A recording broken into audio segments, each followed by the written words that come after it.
Hello, I'm Philip Duncan with your global weather extremes for Wednesday, and we are tracking more tropical storms and a couple of other big low pressure systems driving in rain and thunderstorms across parts of Europe, North America and around Australasia as well. And that's just a few places. There are many other lows. So as we kick off with the temperature map, actually not a lot of extreme temperatures going on around the planet today. It's a little bit more settled, but we are noticing a bit of a cooler change coming in around South Africa. We've got a cooler change on the way for Perth in the next few days, and a little bit cooler around Sydney at the moment. A bit of a southerly coming through. It's nothing too serious. It's colder around southern parts of Chile, where it is snowing again up in the mountains, and still fairly mild across inland parts of North America. Certainly going up into Canada still, it's quite mild, but gets colder around the northern and the sort of northwestern and northeastern edges of America and Canada. So those are sort of the more extreme areas. We will take a closer look at some interesting temperatures in Asia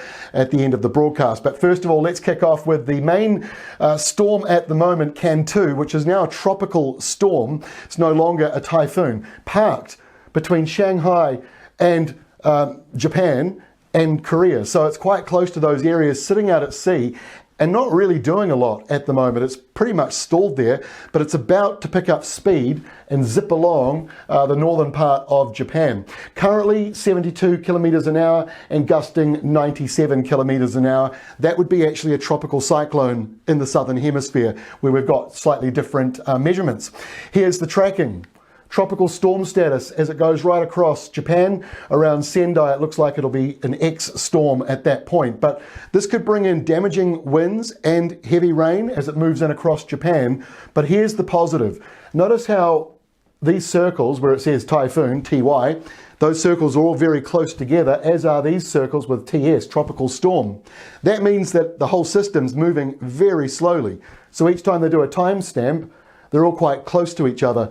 But these ones, much further apart. That means it's going to speed up quite quickly as it disappears off towards the Aleutian Islands. Other storms we've got on at the moment, we've got what became a hurricane, Hurricane Nicholas, briefly Category 1 just as it made landfall in Texas, and it's now a tropical depression and moving into Louisiana, and then it's about to move across these states, bringing kind of a similar setup to what Ida brought, although probably not as extreme, but still the chance for those severe thunderstorms and flash floods and things like that. So at the moment, it's quite a weak system, 56 k's an hour, 72 kilometre an hour gusts, and miles an hour, roughly half that. So it's not too strong. The rain is definitely the main feature. So that'll be moving through. You can just see the spaghetti modelling here showing it kind of drifts on to the northeast. We've got another system forming out here just west of Senegal. And you know, this is where you get these pulses of tropical energy, and they move out to the Atlantic, and that's where they become hurricanes. So this one could form into a tropical storm, but for now looks as though it stays out at sea.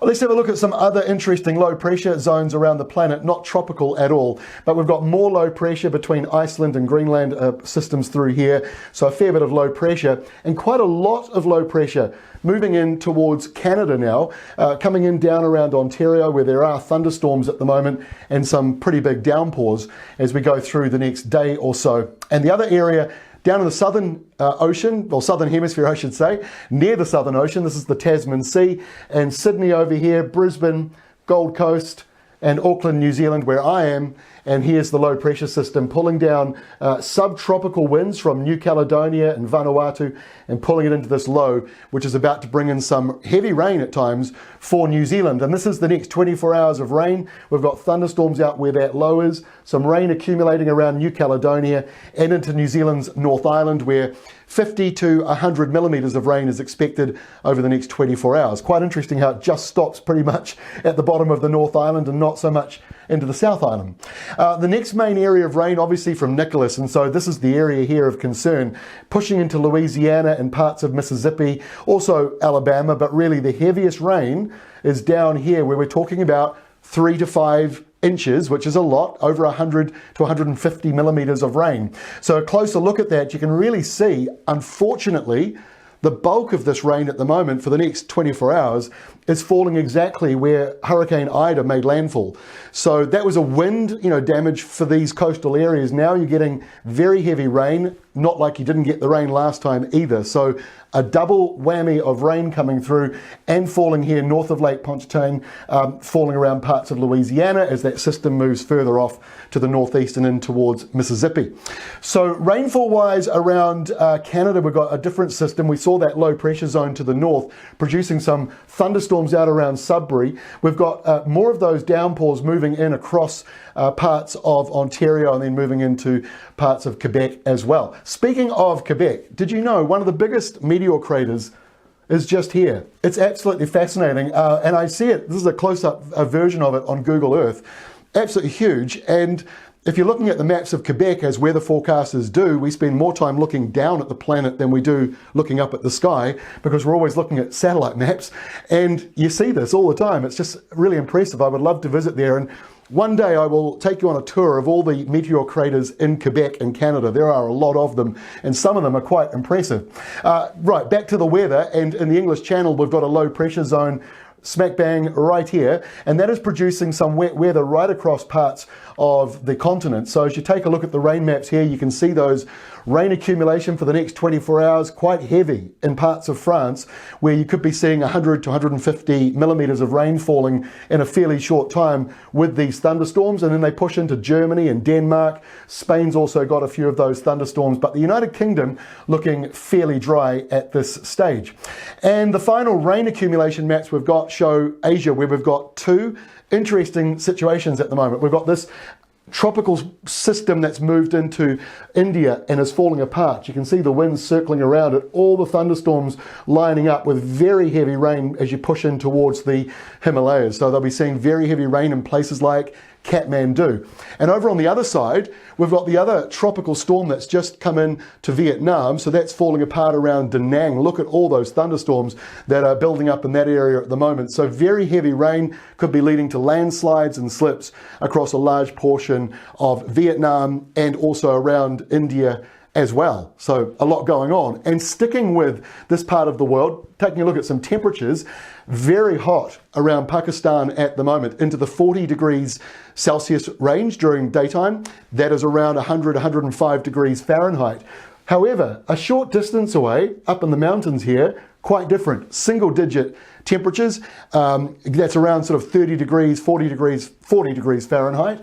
And so very cold weather just to the north. So quite a close gap, a distance between very cold and very hot. And the other thing about this map I wanted to show you is out over this side. So let me just zoom in a wee bit more.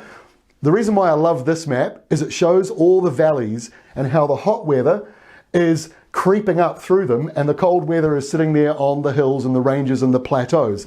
So it's quite an interesting map coming out into parts of China and Tibet, where you've got valleys where the heat is, and then higher up where it is much colder. So I just thought that was a little interesting. And the final image of the day is showing the trade winds, the easterly winds blowing around the equator of the Pacific Ocean. Easterlies pretty much always blowing, not every single day of the year, but pretty much very reliable that you're going to be getting easterlies from east to west blowing both sides of the equator. There's the equator, so on the northern side and the southern side, it's all an easterly wind, and then it curves away to the poles at both sides. And that's why when tropical storms form, in the northern hemisphere, they curve off to the poles, and in the southern hemisphere, they start this way and curve off as well to the poles.